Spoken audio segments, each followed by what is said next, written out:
Alrighty, welcome to episode 230 of Tokwa's Ask Us Anything. As usual, been a pretty busy news week. Tesla has launched its stretch six-seat Model Y L in China. When this variant is launched into Australia shortly, Tokwa predicts that it will have a WLTP range of about 601 kilometres and a base cost of about $74,900. And that was this week's news.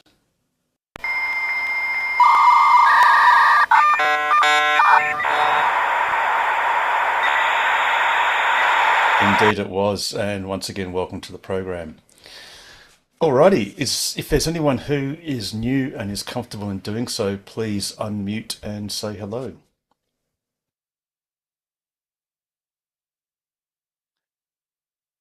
Or perhaps a little bit later on.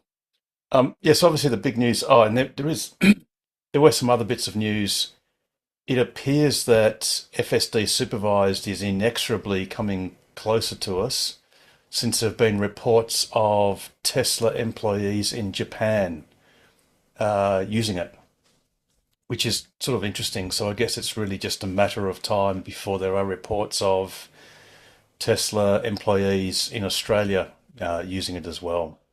So I guess it's the old adage, if we say it's coming around the corner, one day we'll be right, and one day it will be here. But obviously, the big news at the moment is the release of the Model Y L in China, and we've got a quick video that was posted up, and I'll just run that now.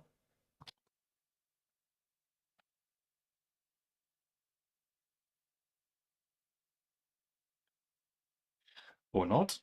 Come on. There we go.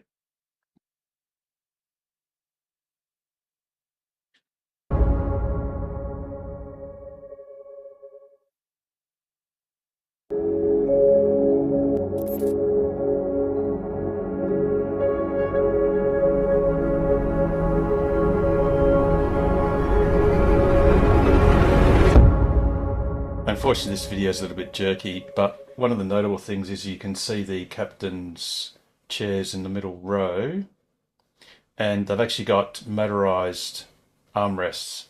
And the reason for that is that the seats actually lay flat, as you can sort of see. Oh, you can't quite see them flat, but they do lay flat. And that means you've got a lot more cargo storage, of course, which is unique because even in the Model X, with their seats don't, well, their captain seats certainly don't lay flat at all because they don't bend at all. So the Model Y L is uniquely placed for more cargo capacity, and obviously six passengers or six people, which I think Elon Musk or Tesla's already indicated will be one version of their robo-taxi. So that obviously puts paid to the two-passenger Cybercab, five-passenger Model Y standard, and now you've got a six-passenger Model Y L long version. So there you go. Alrighty, any opening questions or comments?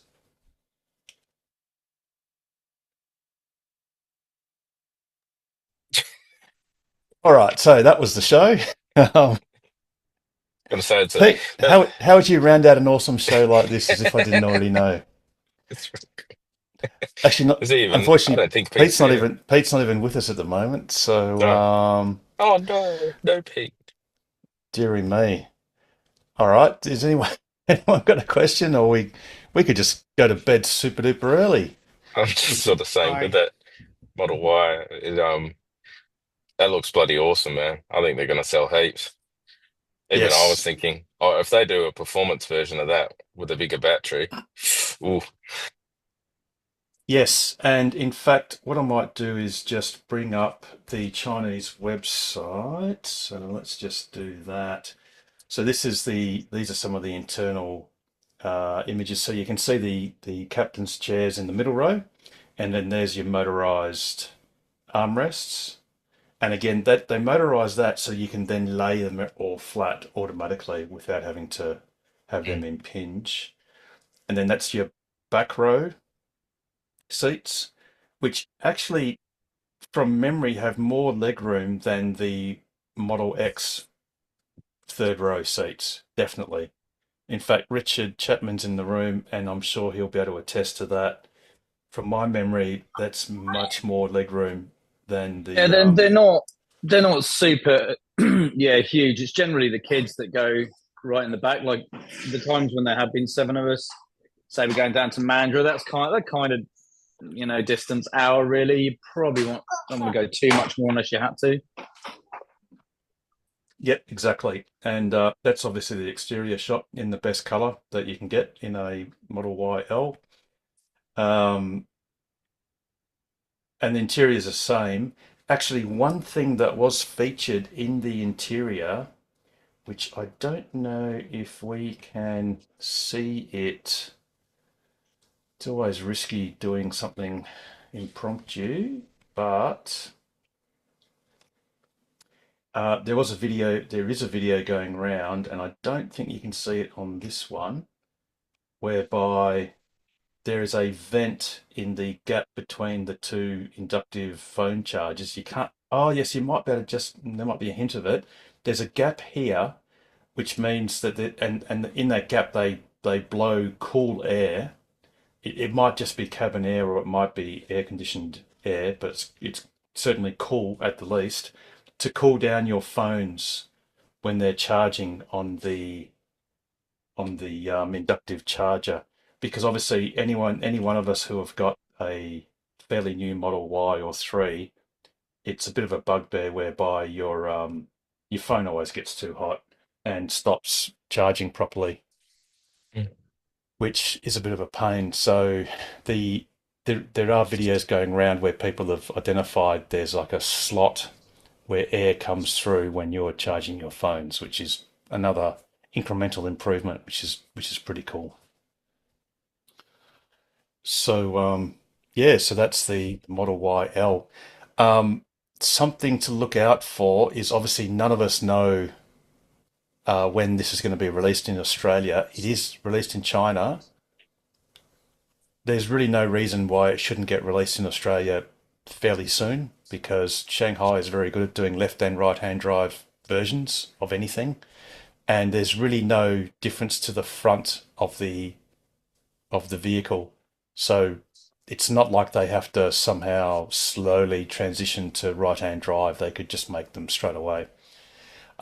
Something that Tesla seems to have been doing in the last couple of years is they normally do their releases of anything on their website on a Friday morning.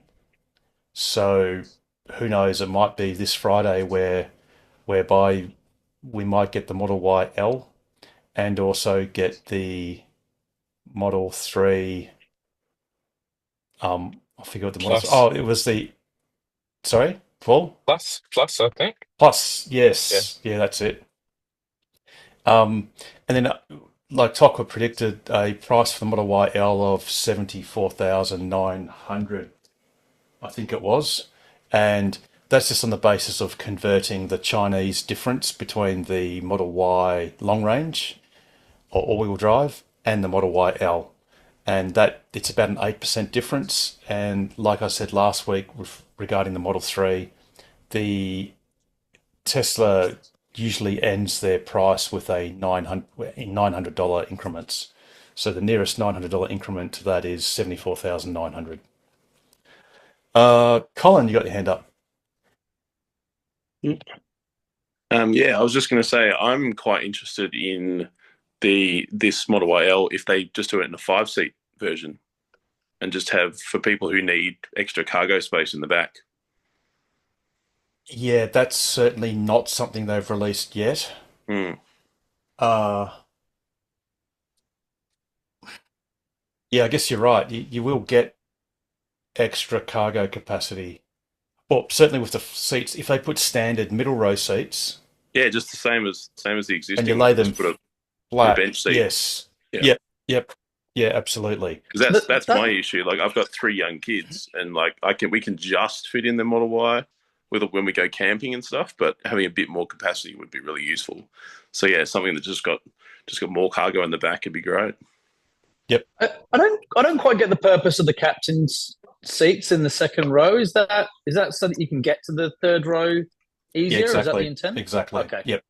In fact, I dare say, I don't think there's any videos out with the captain's seats sort of like doing a Model X where they go forwards and lean forwards to sort of make room that way. I think the intention, let me just bring up, I I have seen one of those on X showing that all that working. working as in they lean forwards. Yes. Are they full? Right. Okay. All So right. the back 'Cause- part leans forward, the armrests are down, and obviously that means you can walk through that gap a lot easier. So you mean between this pillar and like this leans forward, or Yeah, do you go through? the whole backrest leans forward. Right. Okay. So then you just step over and go between. Well, I think it just makes it easier to walk, put your legs between the gap, and then you're not bumping into the backrest because it's flat-ish. And Sorry. So I've just to been in be a vehicle clear, like that so previously. I so did see so it just somewhere on X. so Mike, just to be clear, you're saying you're not walking through here. Yes, you You're are. walk. No, Oh, you're you not. are. Oh, okay. Well, yeah. I mean that these things would They're down. come down, and you Yep. just walk through the tunnel. Yeah, you Yeah. walk through the gap. Yep. Yeah, Yep. but to make it easy, if you've got a big bum or something, then with the backrest being down, you can get through a bit easier because there is room for adults in the back, as you were sort of intimating. So in other words, so this goes at a 45, well, at some sort of angle forwards to Yes. get. Yeah. Okay. So you've got more room sort of to tuck in and. Yes. Yeah. Okay. Yeah. Very good. Very good. So look, we could have it as soon as this Friday, if Tesla is true to form as far as releasing new variations of product Mm. on their website on the Friday, which is exactly what happened with the Model Y slightly longer range battery that is on its way. Those cars are on their way now to Perth, and I think they're due to arrive on the 11th, roughly, of September, and they're due for a delivery between about the 16th and the 30th of September.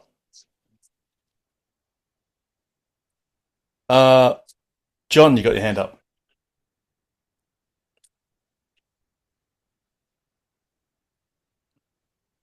I think you're muted, buddy. No, you're not muted, John. Your microphone's not working. If you might want to try and struggle with Zoom, just check your audio settings on Zoom. You're not muted. I can see you're not muted, but you're not coming through. So and you can actually, when you look at your audio, so it's on the lower left-hand corner of your Zoom program, you can actually see if you're talking and you're getting through, you'll see a little green VU meter appearing through the microphone. So yeah, we might go to someone else. Just keep trying, John. But you're muted now. You can see that. But just have and feel free. Is that any better? Oh yes, got you. Yep. Okay. Yep, go ahead. Oh, good. Yes, there. I believe there's another. There are some improvements to the front seats as well, like the headrest. I think the Yes. top headrest has some adjustment, or might even be electronic to adjust the height, as well as the under your knees or the seat. It can extend out a little as well. There's got a little extension. So this pad here extends, perhaps? Yeah, I saw that on a video during the week. Yep. Yeah, cool. Yeah, and you can see the headrest is different. It's definitely a different design. Yeah. So that's certainly another incremental improvement, which is good to see. Cool, very good. All right. Yeah. Anyone else with any questions or comments? I was going to say I'm a bit of a Tesla nerd because I was just watching Chinese videos in Mandarin, which I do not understand, with subtitles, which were in Mandarin that I didn't understand, but I just wanted to watch look at all the That's a little features bit. and stuff. That was no different to watching the first Chinese FSD supervised videos, Oh yeah, where yeah.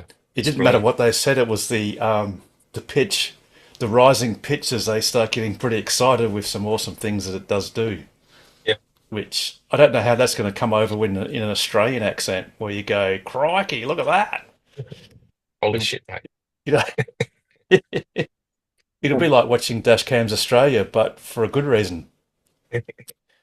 Dearie me. Very good.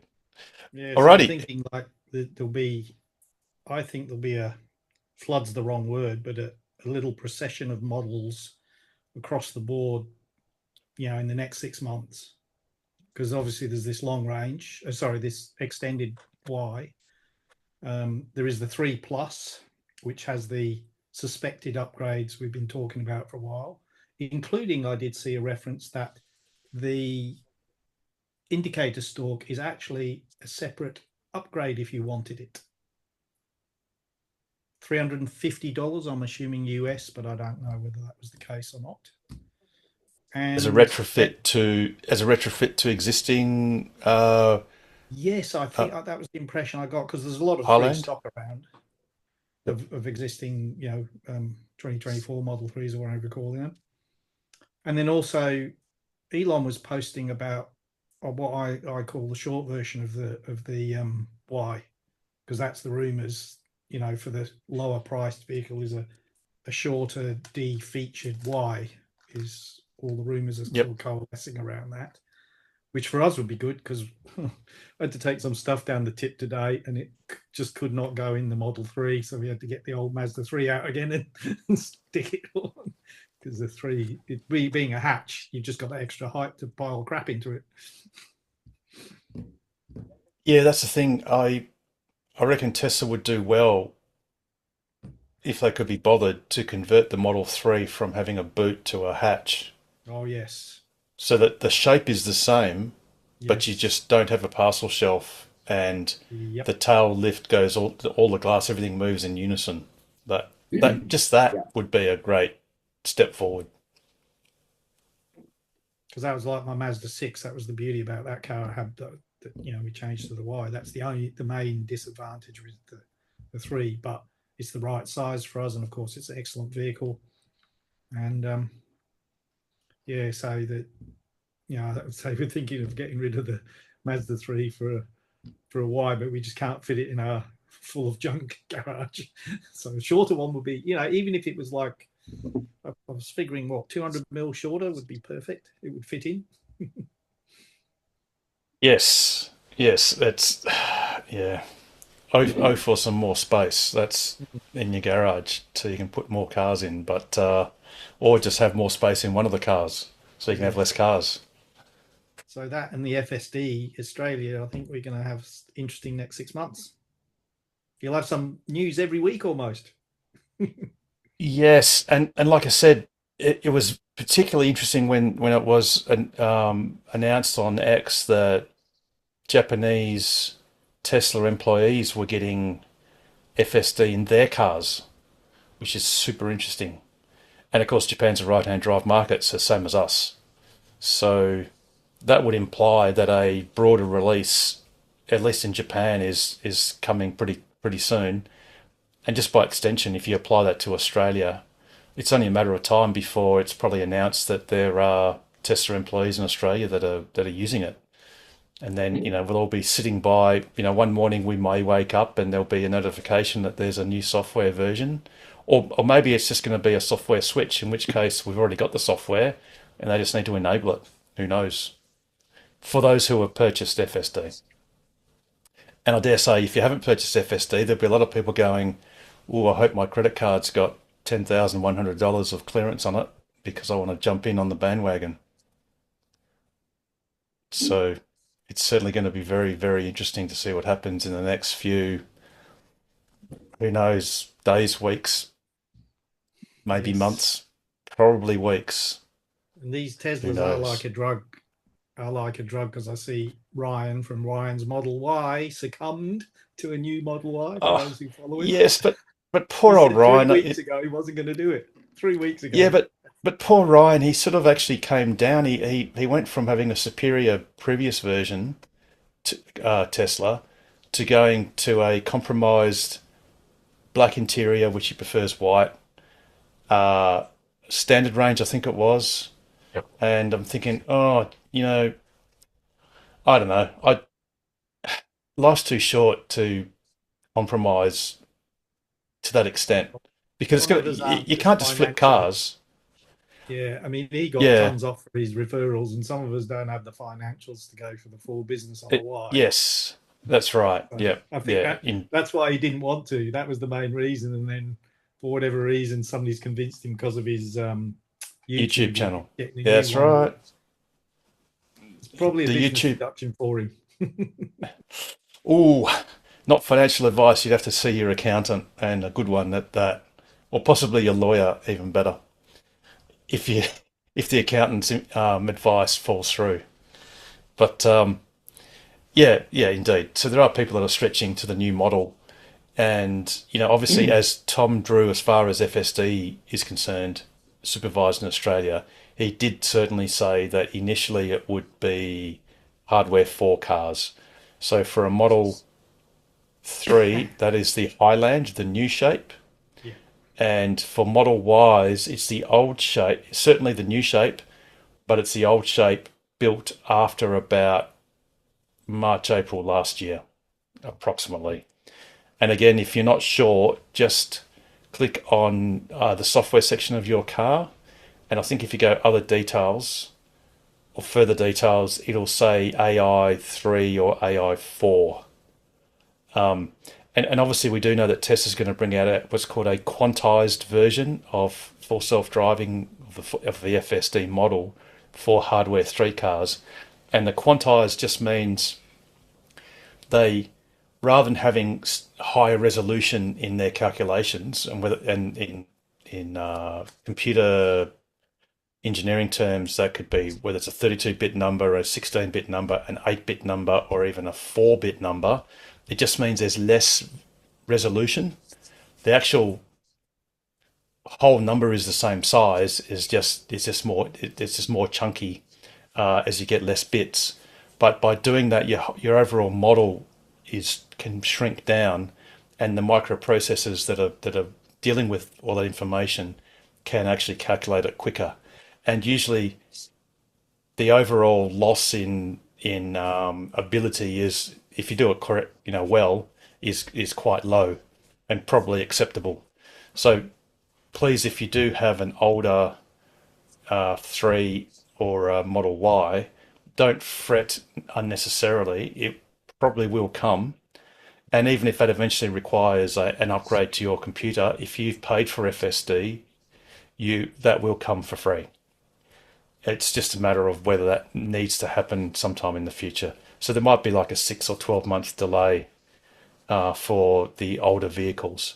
But I mean, that's just the way things are. But nonetheless, it's still going to be very exciting when it eventually hits Aussie roads. And I'm especially I hope I'm looking forward to seeing what it does with kangaroos and other critters, and hopefully it does well. Alrighty, any other questions or comments? May I ask a little technical experience question from the team? Yes. Plugged in the 3 this week, and just as I plugged it in, the little Tesla symbol in the battery, what do we call it, under the flap, next to the port, it just flashed red for a second when I pushed it in. And then the next day, when I went to charge it, it said there's a fault with your what do you call it, charging the box equipment near the plug end, and please unplug it and plug it back in again. So the question: have you guys seen that before? You can get glitches. Yeah. Okay. And the thing is, if it's glitched, it's going to stay glitched until you effectively do a cycle on it. So you unplug. Sometimes you might have to do a power cycle of the EVSE, the equipment. So sometimes the UMC, the Universal Mobile Connector, the one that's got a 10 or 15 amp plug on it, that can have an issue, and that issue will stay, like it usually stays until you power cycle it. Or sometimes if you disconnect and then reconnect, if you've got a wall connector, whether it's single phase or three phase, it can also come up with an error, and it can be things like it might have thought it couldn't detect Earth because it needs to detect that there's a linkage between Earth and neutral. And there can be other things too. You can even get a temporary one. I think a lot of people would have got this notification where it says the plug is not fully mated or not properly connected, and that charging rate may be affected. But usually it's in the last few software updates, the car has been a little bit too quick to expect a perfect connection, and it sort of throws up that notification prematurely. And if you do nothing, it'll still work anyway. But absolutely, Mike. If you do get an error, it usually is a latching error, and then if you just do a power cycle or a disconnect and reconnect cycle, it'll clear. Unless there's some other deeper problem.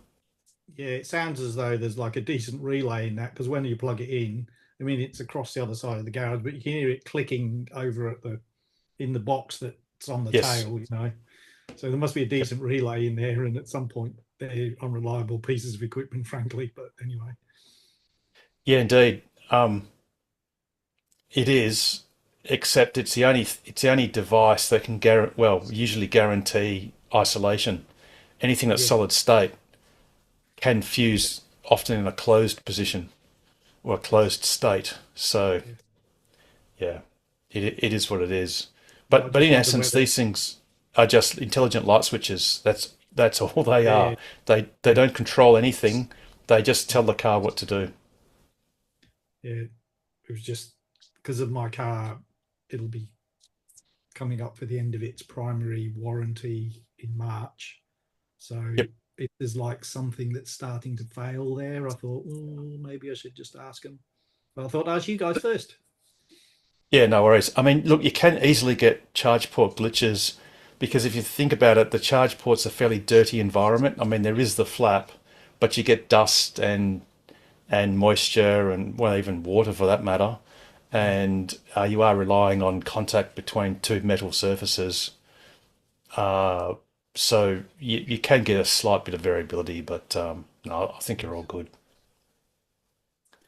Um, With chargers, does the wall charger, am I correct in understanding that that's only the low end Hertz Wi-Fi? What is it? 2.4 Wi-Fi as opposed to 5? gigahertz.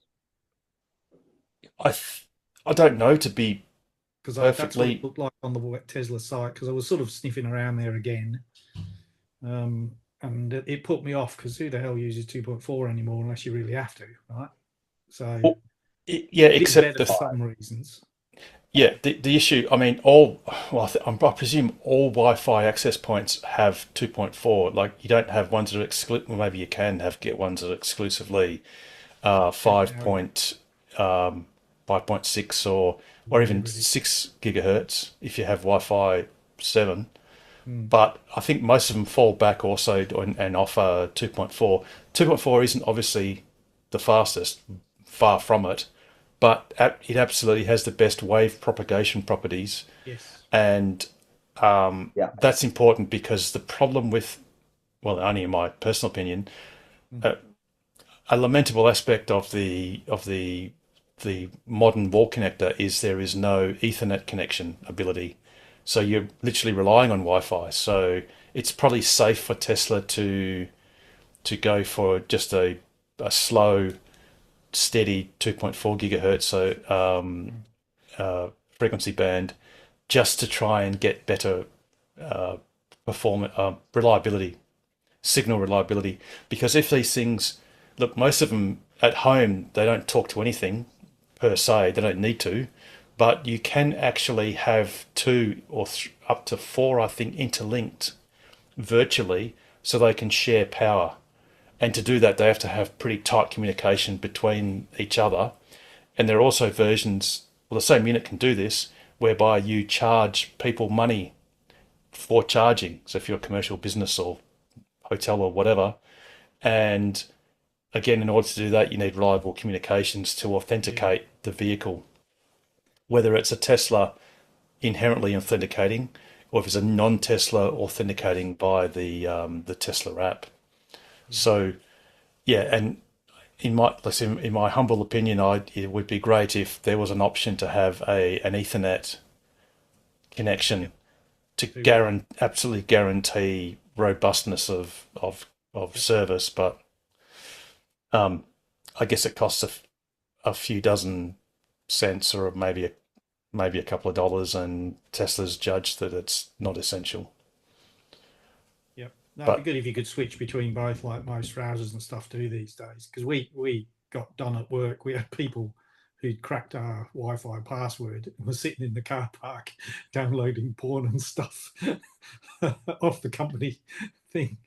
As they would. We switched all over to 5, which made it a lot shorter range for the reasons that you're saying you want the two, and therefore they couldn't sit in the car park and do that. Plus, it actually has better security as well once you get to Wi-Fi, whatever number it is.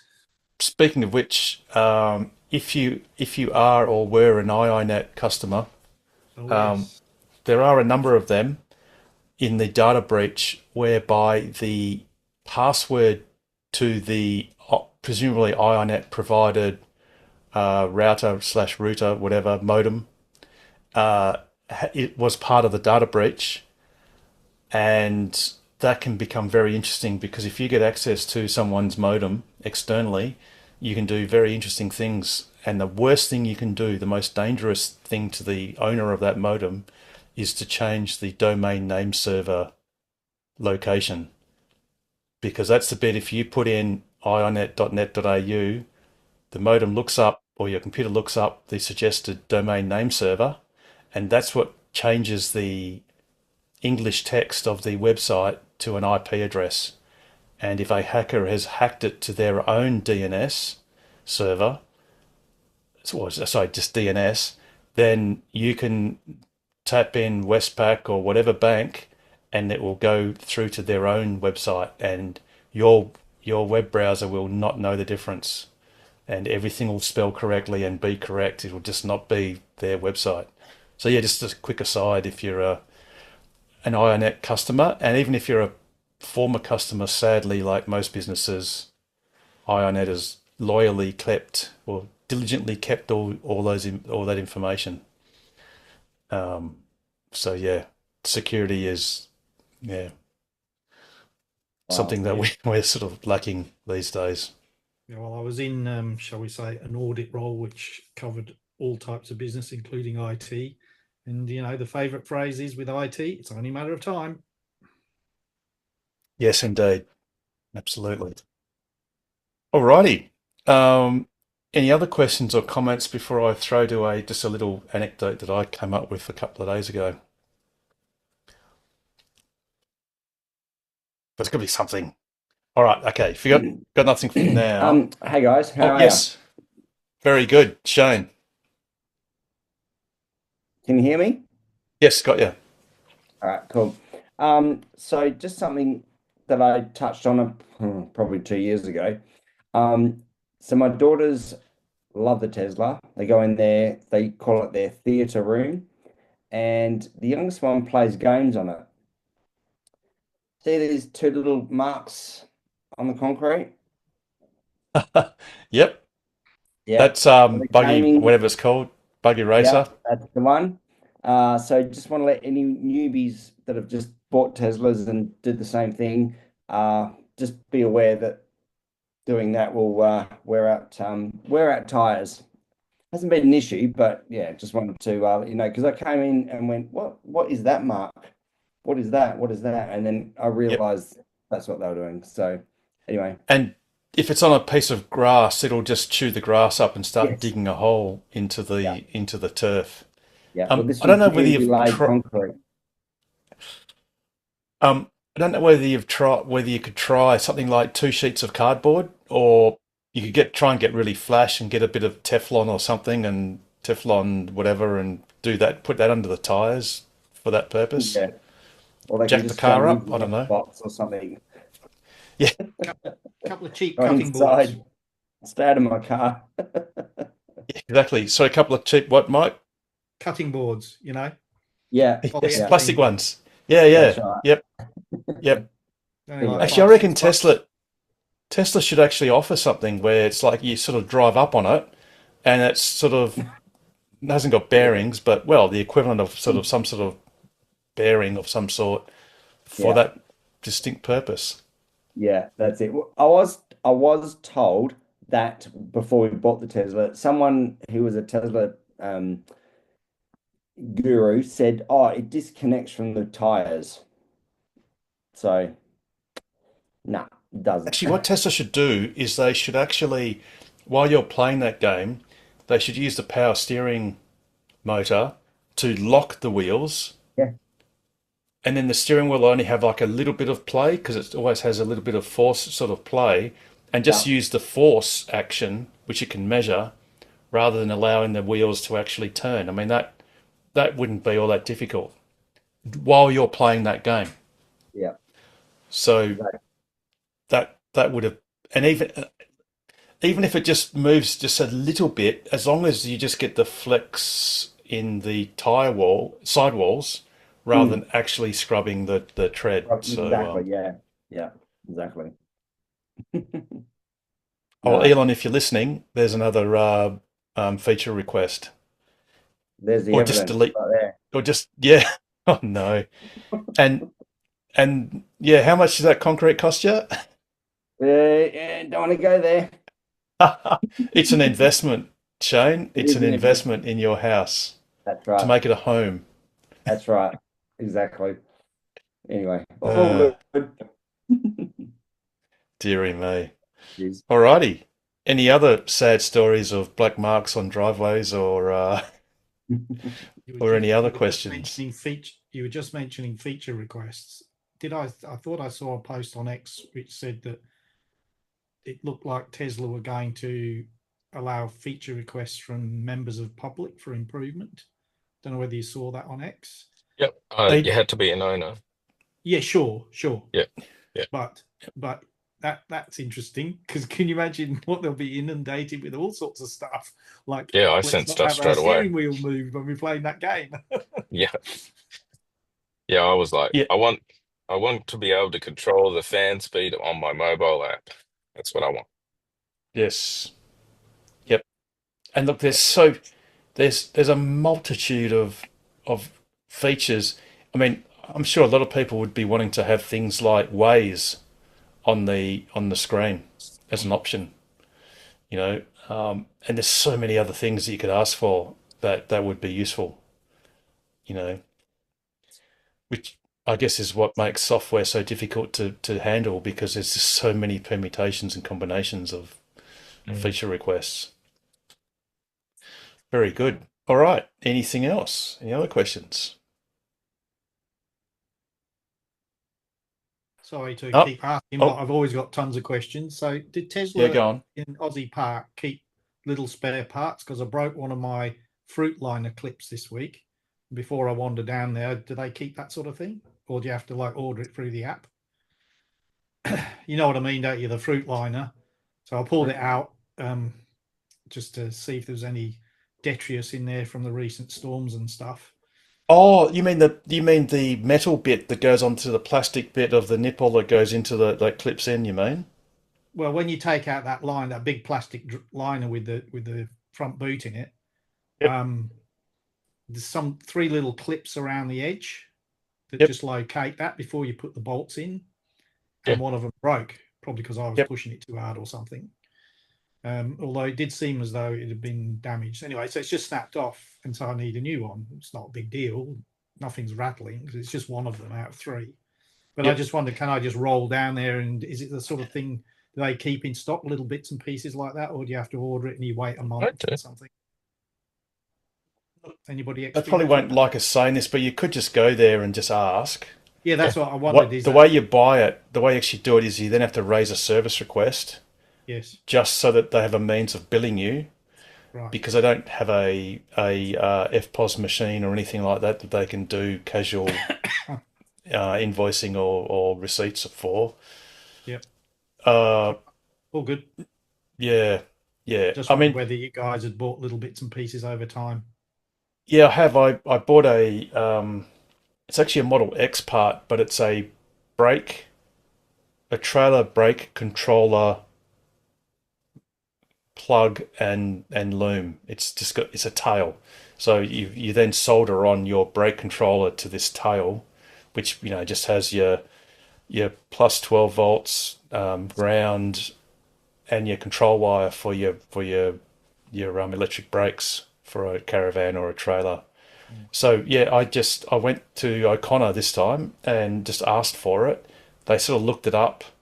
Actually, what I did was I went onto the EPC, the Electronics Parts Catalog, and anyone can do that. So if you just Google Tesla EPC, you'll get to the link for it. You can then just log in using your Tesla login. So use your email address and your Tesla password. And then you can look up, you tell it what car you have, or it might actually know. Well, I'm not quite sure, but you look up whether it's a Model 3 or Model Y or whatever. And then you can actually look up everything, every part for the car, effectively. And it'll also say whether that's a restricted part. So, in other words, whether you can just do over-the-counter sales. Some are VIN restricted, so it's restricted to you need to have a car that can accept that part. And then I think some are Tesla only, certain items. So I think maybe for like a battery pack, you can't just go and buy one. But I mean, you can obviously get Tesla to fit one, but you can't just sort of buy one over the counter and take it away. But yeah, have a look at the Tesla EPC or Electronics Parts Catalog if you want to sort of like do them a favor and rattle off a part number so they can look that up. Or like you say, Mike, just give them the description. It's my frunk or fruit liner clip. But then, like I said, to actually pay for it, you'll have to literally just raise a service request. It doesn't have to be anything in particular. It can just be a null one or just a generic one or whatever, just so that they can then either using your VIN or your email address find it, usually the VIN, find that service request and then add that part to that request and then complete the so-called service, and then you can then pay using your phone or the credit card that's attached to your Tesla account via your phone app. Alrighty. Any other questions? Might be able to go to bed at 8:30. That'll be good. One little thing I did, I was gathering some data sort of for Tesla, and the screen I'm going to show you is one you never want to see, so please don't try and replicate it. But I'll just zoom in on it. And it's this one. Pull over safely, vehicle shutting down. Ooh. And this is what you would see if your battery is dead flat. So please don't dead flatten your battery. Or in my case, it was a slightly different reason why it was appearing, because there was still 10 k's range. But, and yes, I do listen to Nadia Mitopoulos on ABC Radio Perth. But yeah, so this happened, and actually this car just coasts. You just lose all power. So in the notifications, you get battery charge level low, unable to drive, vehicle shutting down, rear motor disabled. This is if you've got a dual motor. Unable to drive, electrical system unable to support all features, vehicle is preparing to shut down. And then when you come to an actual stop, vehicle automatically parked to prevent rollaway, electrical system power reduced, cabin climate control system requires service. It's not because it requires service, it just requires some energy. So did that basically 1.2 kilometers from the supercharger in Albany, but very fortunately going uphill when this thing happened, ended up at an almost perfect little parking spot just off the road. And because I happened to be towing a caravan with 30 kilowatt hours of battery storage and 15 kilowatts of three-phase inverters on board, I just plugged in my Cons charger to the car for a couple of minutes, made the car happy, and then just drove off to the supercharger and filled up. Yeah.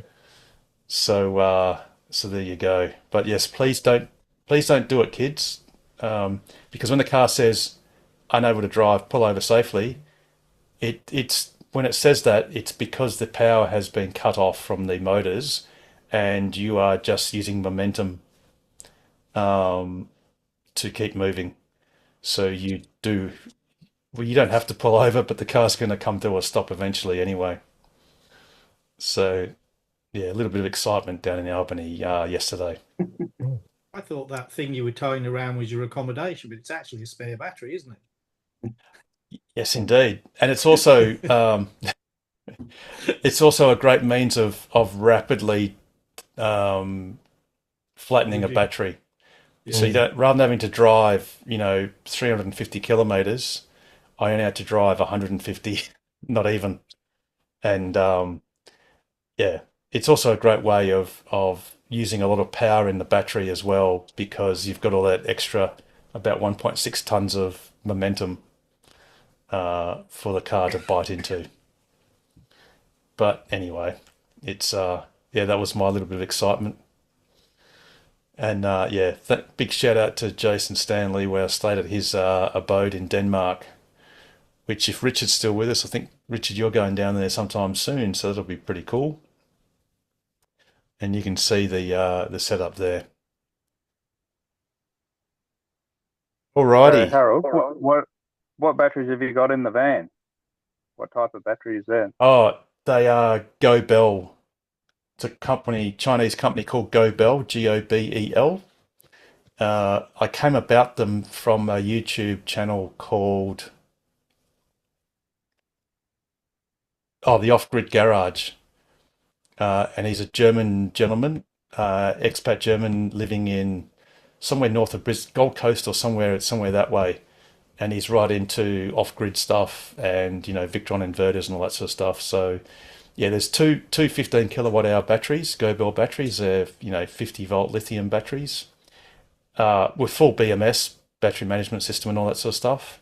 And then the Caravan's got 3 Victron RS multi-solar inverters. So they're single-phase inverters, but they'll produce 3-phase when they talk to each other.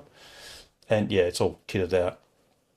And yeah, it's a 2024 Jayco Penguin Caravan that's been around Australia twice. Yeah. But now it just acts as my my emergency backup, or well, my intrinsic recovery vehicle that I can bring with me when I do silly tests. Yeah. On a slightly different thing, if you happen to be like getting low on charge or whatever, and you knew you weren't going to make it, what would be the likeliness of towing the vehicle and actually regenning? It works very well. So you'll never hear anyone at Tesla recommend this. Yeah. But it works spectacularly well. But you have to do it before your car runs out of charge. Yeah. And you can kind of do it at any time, really. And to be honest, it's actually, in my opinion, a very safe way of towing a vehicle, because what you do is you have a tow line, preferably, I mean, these days it's always something that's like webbed and a little bit stretchy because it needs to be. Unlike in the olden days when people used to use steel chains, and that's pretty brutal. Ask me why I know. Yeah. And what you do is you put the vehicle that's under tow in drive and take your foot off the accelerator. And then the car effectively just regens. And there are plenty of YouTube videos about this. And so what happens is the car that's doing the towing just feels like it's pulling a really heavy trailer or a trailer with a lot of resistance, because it can easily regen about 30, 40, 50 kilowatts. And in doing that, it means that the tow rope is quite tight, and there's virtually no risk if the tow vehicle has to do some fairly hard braking that the vehicle under tow is going to careen into it, because it's always got this braking effort. And depending on how far you've miscalculated, you won't need to be towed very far to then gain enough extra charge to drive even further. So, but really, you should never ever leave a location knowing you're not going to make it. Always charge up enough to make it. Now, if, say, you thought you were going to make it, but you found yourself caught a little bit short because you didn't expect a headwind, or maybe a thunderstorm comes in, wets the road, which causes more rolling resistance, what you can always do is just slow down. So rather than doing the speed limit, for every 10% that you take off your speed, you gain approximately 14% in range, and that's compounding. If you want to sort of nerd out on the maths of it, it's approximate the ratio of gain in range or reduction in consumption is proportional to the difference in speed raised to the power of 1.2. So, for example, if you go 100 k's an hour and you speed up to 110, you just get 110 divided by 100, which is 1.1. You raise 1.1 to the power of 1.2, and the answer there, is, so it's 12%. It's 1.12. So you'll actually have 12% less range if you increase speed, or you'll have 12% more range if you decrease. If you decrease speed by, say, 20%, which is probably the equivalent of 110 going down to about 90-ish, it makes a big difference. You actually would gain 30% more range, which is significant. So please, if you think you're not going to make it, just slow down. You don't have to turn your aircon off and go slow and sweaty. Just be comfortable. Just slow down if you have to. And what you can also do is, if you go a little bit slower on a long trip and things start getting better, or you sort of like put a bit of charge in the bank, so to speak, you can then always speed up towards the end and, get to your destination sooner than you otherwise would have if you just stayed at that low speed. Yeah. But in the very absolute thing, I think Hunter Murray, who is based in Alice Springs, I think it was called, was it the Bush Tow or something? Or Bush Regen, something like that, or Bush Charging, where you actually get towed by a tow vehicle. And he's actually tried it with one of his mates. They've done it in 2 Teslas. And there's quite a few YouTube videos of people having done it. But like I said, Tesla would never recommend it per se, because anything that you tow there's always an inherent risk in towing something. But that's what you can do. I thought if you went too fast or hard at towing, then you would probably overheat the regenning into the battery, or no, not really. No, because, well, I don't see that it would happen, but if you, for argument's sake, let's just say if the drive unit overheated, but it probably wouldn't, because basically the drive unit has a lot of liquid cooling supply, so really you'd have to overheat the entire system, and that's just not going to happen. Bearing in mind, because you can be at a supercharger and you can be charging the battery at well over 100 kilowatts or 150 kilowatts, and when you're regenning, the most you'll get is probably about 50, 60, maybe 70 at a push. But if the car if it was thinking about overheating or something, it would just reduce the amount of regen, in which case the tow vehicle would just go, oh, it's just a lighter vehicle to tow. But like I said, that's the absolute desperate thing.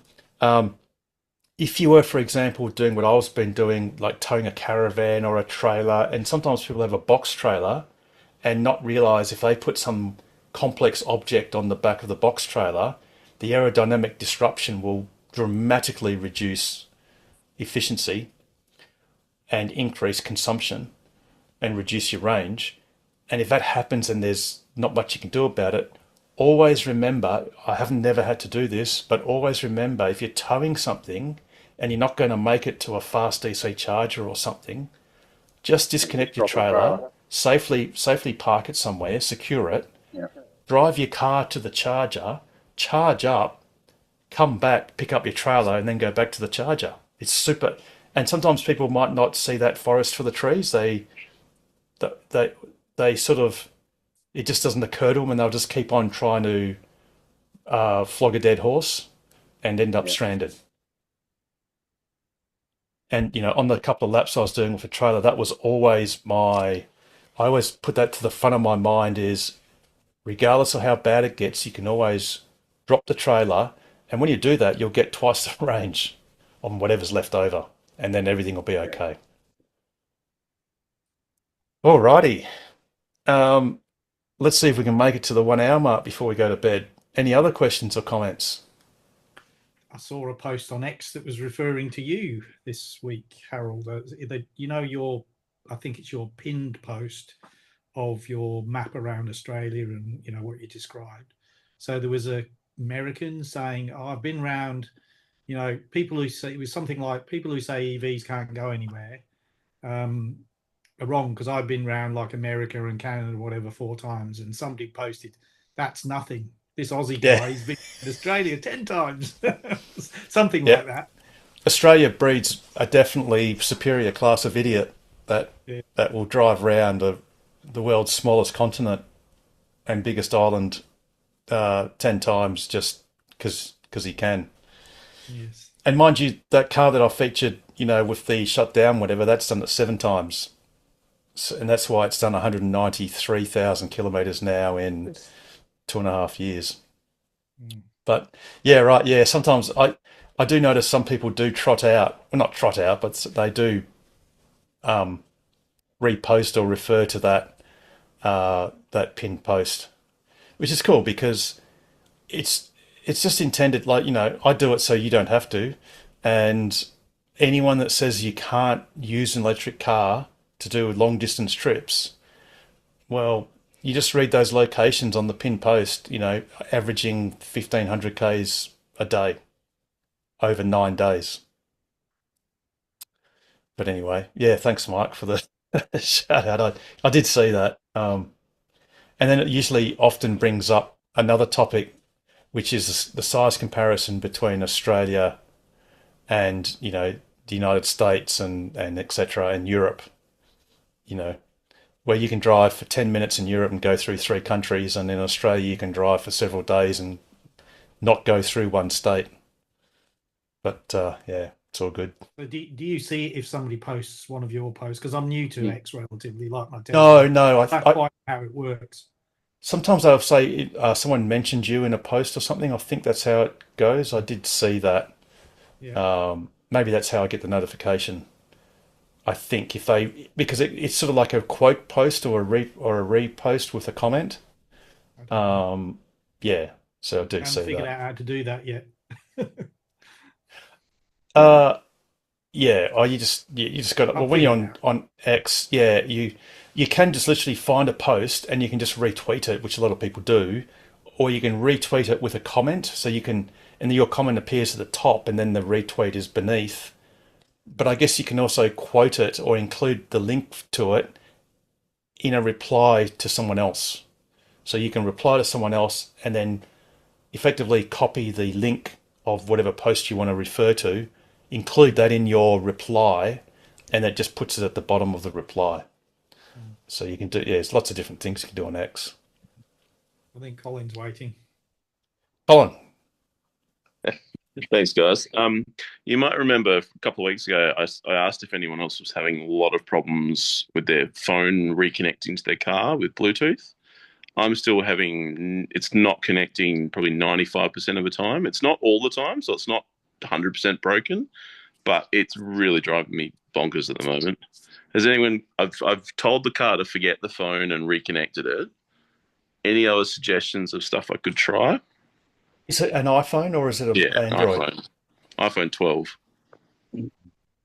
See, I've had a bit with my iPhone whereby if it's closed, bearing in mind I've got the newest iPhone, of course. Well, not really, of course. It's the first newest one in a couple of years.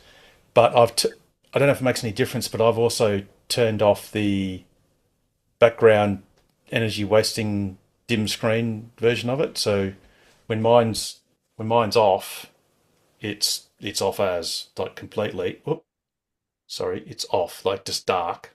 So when it does that, sometimes my key doesn't work because the phone key is using Bluetooth, and unfortunately, Apple are Bluetooth or Bluetooth Nazis. Basically, they will militantly turn off most Bluetooth functions if they're sort of in half asleep mode or whatever to save power, and it can be quite frustrating to.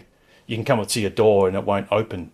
Now, I just wonder whether there might be some sort of carryover from that with Bluetooth, with connecting audio, unless your phone is active. In other words, the screen is active. So your screen might be inactive, or the phone might be inactive, and it's just not doing it for you. It's pretty weird. Like I noticed one today. So I had the phone connected and I was playing music, and I opened my door to get something and closed my door. And you know when you close the door, and even if you're in the car, the screen goes black, and then if you put your foot on the brake or something, it wakes up again. Yep. So I did that. Screen went black, music stopped. Put my foot on the brake less than a second later, and it popped up and wouldn't reconnect. Like it didn't do it automatically, even though it had been connected and playing music like half a second earlier. And also, so when you say connect, like one thing I had a problem with was I used the thumb wheel to advance the song or whatever, Mm-hmm. but I did like a long side press, and unbeknown to me, that actually changed the source that Tesla used for the audio. So it then clicked off Bluetooth and went on to Spotify or something else. Mm-hmm. So even though I knew my phone was playing the radio and I could see it was, and the phone was connected to Bluetooth because I checked that as well and it showed it was connected. There was no audio coming out and I was getting a bit frustrated until I finally realized, because you know where you've got your odometer and you've got your tire pressure bits in the lower right hand corner of your screen. Yeah. You can scroll to the left or right, whatever, and you'll get usually the audio, or whatever like whatever your phone's doing, sort of thing. If it's connected to whatever, and that was actually showing. Oh, it was YouTube Music instead of the Bluetooth symbol. So then you have to just go into your, whatever you want to call it, the part where you see all the icons for all your apps, and Yeah. actually click on the Bluetooth symbol, Mm. and then it actually connected the Bluetooth audio through the speakers, even though Bluetooth was connected. So I don't know whether maybe if that's No, possible it was definitely like I looked at it because I noticed it was doing it. I was just like, oh, come on. And then I looked at it and it had the Bluetooth icon and said, connect a device or something. And I was looking at it like, come on, like you were just playing music. Like, surely you got to reconnect. And I waited like 30 seconds. Was like, you've got to be kidding me. Like, so it's doing it probably, maybe 5% of the time it connects now. And every other time I have to do it manually. Yeah. Why not get another phone to video what it's doing? I can't remember. I think you can send video through a service request. I think you can if it's not too long. So try and capture it using another device Mm-hmm. on video and forwarding that to Tesla. Yeah. Because if you just simply say, "Oh, look, it's not connecting properly," all they'll be able to say is Check your what we've phone. all said is just try harder or you're doing it wrong. Yeah. But if you can show them the behavior, if you can capture it, that might be useful. Yeah. Is it worth doing like, I think you hold down both scroll wheels and it restarts? Yeah, look, That might be worth a try. oh yeah, absolutely. I mean, there's nothing better than turning something off and turning it back on or hitting reset. And that can do things. Yeah, Look, it's I had issues today with my music, so I just did that while driving. Mm-hmm. It's always fun, and yeah, Yeah. it all reconnected, and that was fine.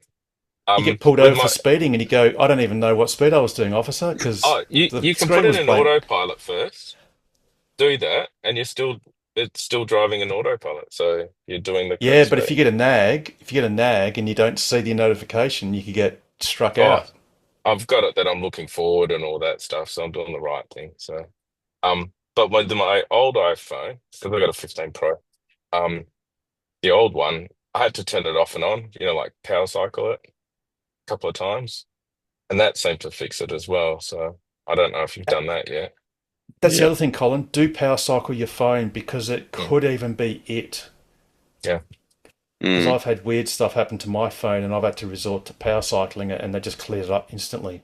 Yeah. I don't think it was Tesla related, it was something else, but Yeah. it could actually be your phone too. That's not impossible. Yeah. I think I did that the other day for something else.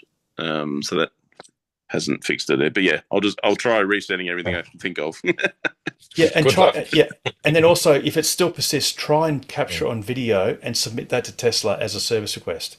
And Yeah. that might prove more fruitful for them. Yeah. Because they could dig a bit harder. Yeah, I can see exactly what it's doing. Yeah. All right. Cool. Thanks, guys. Yep.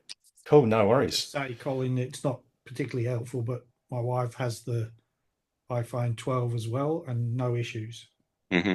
I've had the car for over a year. It's been absolutely fine until maybe 3 weeks ago, and it just suddenly changed and went from being totally fine to just not connecting 95% of the time. So something's changed. Yeah. I'll just keep trying harder. But yeah, we'll see how it goes. But I think, if you do escalate it to Tesla with as much information as you can get, and videos is always good bit of information.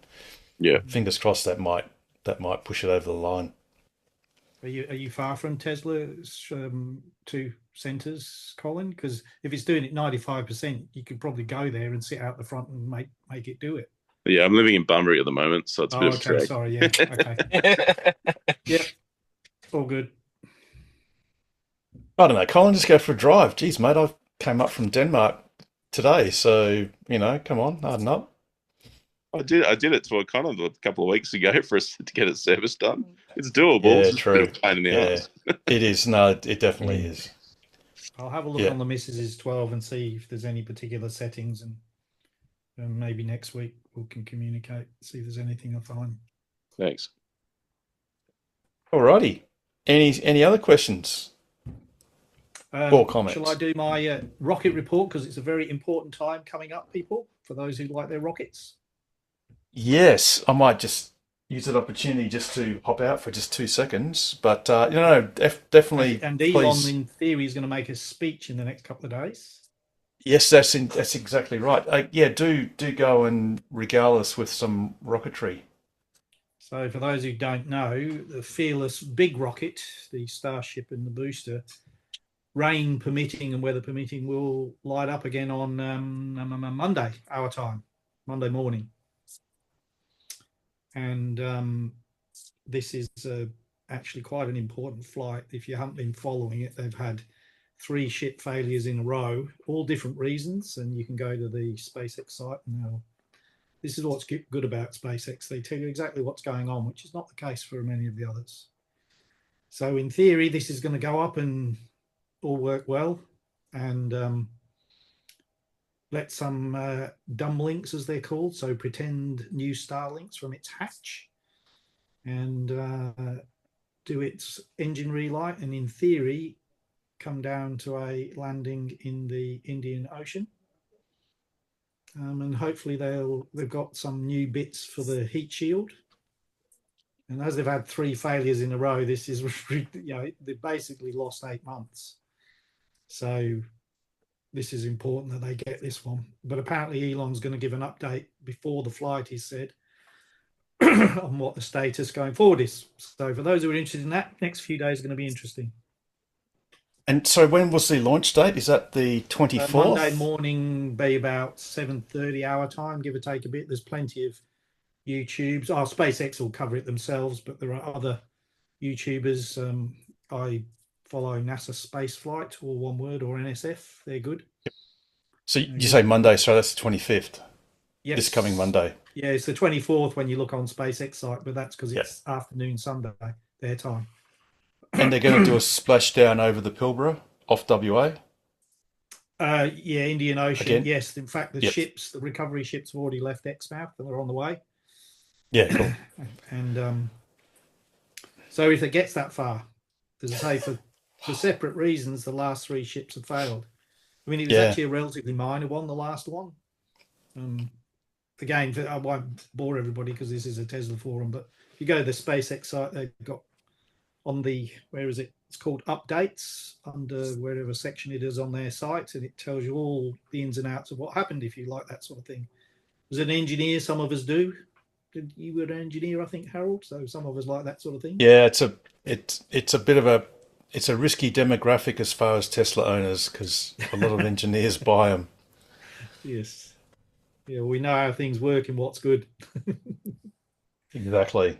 Yeah, So cool. that'll be Hopefully, very fingers interesting. crossed, because obviously, the previous 3 launches they've had experimental tiles either missing entirely. They've had autogenously cooled tiles, which is where you let methane, or I guess methane, because you wouldn't want to use oxygen, weeping through the tile to actually cool it, evaporatively, sort of, in a sense.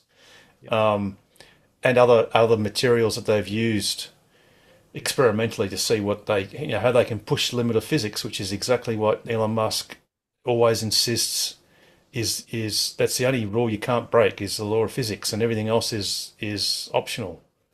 So or tweakable.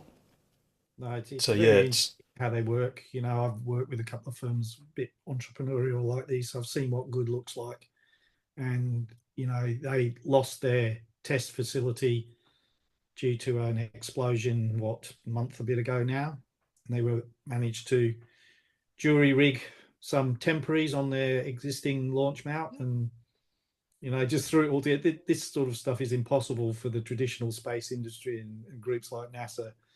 And yeah, it's a month's delay, but, you know, they've tested it, and in theory, all the bits are ready to go. So weather permitting on Monday, because it is forecast cloud and a bit of rain, and high level wind shear is a watch item, which will always stop it. yeah, absolutely. So Oh, those fingers who are on crossed. the way to work or are not working or like to get up early, that's Monday morning. Yeah, I think it's obviously has to be daybreak, because I want to get proper video of the Starship landing in the ocean. Yes. So it'll probably be so let's call it from 7 o'clock onwards, I think. Anyway, that schedule will be on SpaceX's website or on NSF, like you say, Mike, and a couple of others. NSF's are pretty good. Well, actually, SpaceX will do their own live stream anyway.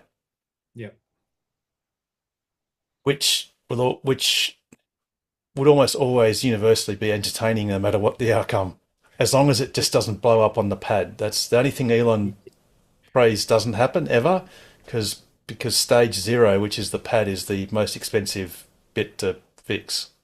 Yes, and Launch Pad 2 probably won't be ready till the end of the year. Although they were blowing some cryogenics through it this last couple of days, so, you know, it's getting there. Yeah, absolutely. They do go a lot faster than everyone else. Yeah. And that's why I like watching SF, because you can see, this is what's different. You can see this stuff being built in real time. You know, it's really interesting for engineers anyway. Yeah, absolutely. And I mean, let's face it, SpaceX is the reason why there is a ubiquity of Starlink satellites. Yep. And that has revolutionized telecommunications in Australia and many other countries. And if you go for a country drive, if you go up north, you'll be shocked at how many cars have Starlink mini dishes sitting on their dashboards, and trucks, and every building or dwelling in the bush has got a Starlink dish on it, because it's just vastly cheaper. Well, not necessarily cheaper, but vastly better than all of the rubbish telecommunications that was offered in the past. They had an offer this week. I don't know if it's still going, Starlink. I don't know if any of you saw that. It was like the kit was half price. Yep. And unless you were in a congestion area, i.e. Perth and so on, then the monthly rate was reduced as well. Yes, and there's even a standby rate whereby for $8.50 a Yeah. month you can get unlimited data, albeit it's at year 2000 speed, so it's 500 kilobits per second up and down, which in modern times is pretty slow, but for those of us who can remember 56K modems or 28.8K or whatever, that's lightning fast. But it's great because if you've got an Internet of Things thing, or you're a farmer and you've got a windmill or something and you just want to have a float level or some basic data, that's tons. And for $8.50 rental, for service, that's so cheap. Oh, and it was the 100th launch of the year for a Falcon 9 a couple of days ago. 100th for the year. So last year it was October before they hit 100. So what are we, halfway through August? They hit 100 this year. And a comparison for that is there aren't many other rocket systems that have had 100 launches ever. Mm. And indeed. to have that in less than a year, yeah, it's just ridiculous. It's one every few days. More importantly, it was 90% of the world's launch mass. And this is not a nation, a superpower nation funding this. This is one private business, an unlisted private enterprise business. Yes. Which just so happens to be originated by a certain E. Musk.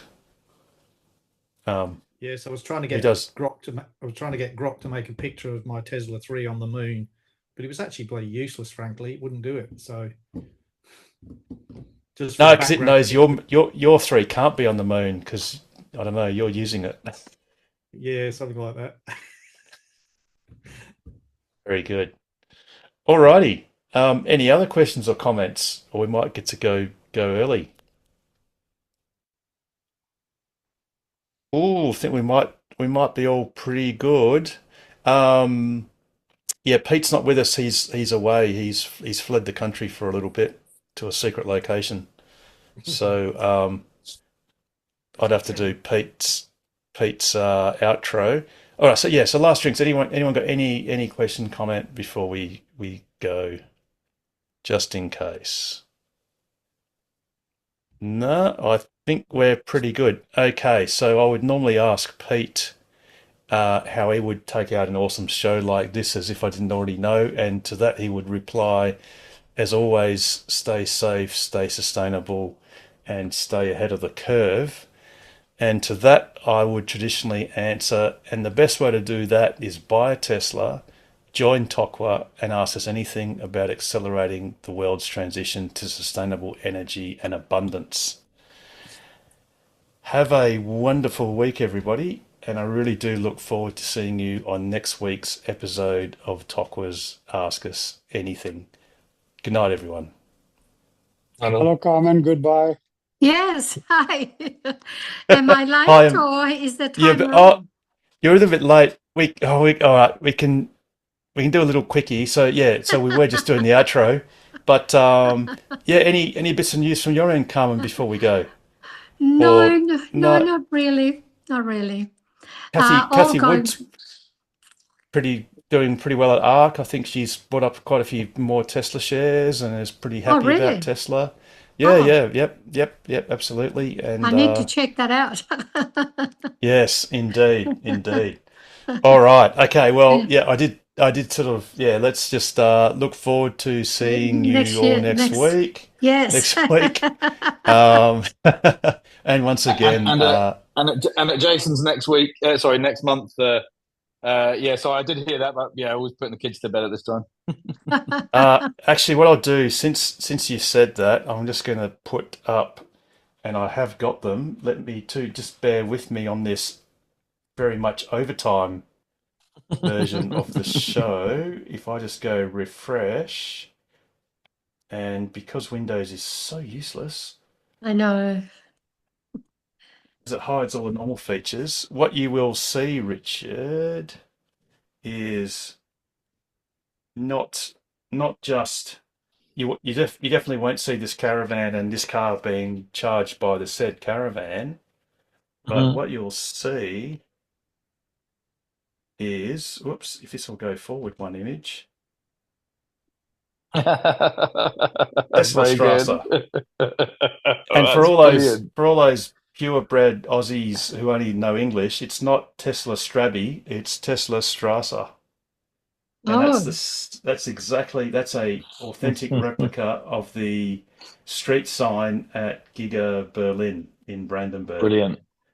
Tesla Strasser. To Germany enough times to, yeah. So if you That'll know, be- that'll be familiar. if you see that sign, you'll know you're at the right place, Richard. If you don't see it, you've made a wrong turn. I'll just keep going. Absolutely. So on that extra bonus, double bonus content, like I said, once again, really do look forward to seeing you on next week's episode of Tokwa's Ask Us Anything. okay. This Will time, be finally, earlier. good night, everyone. Good night. Good night. Good night.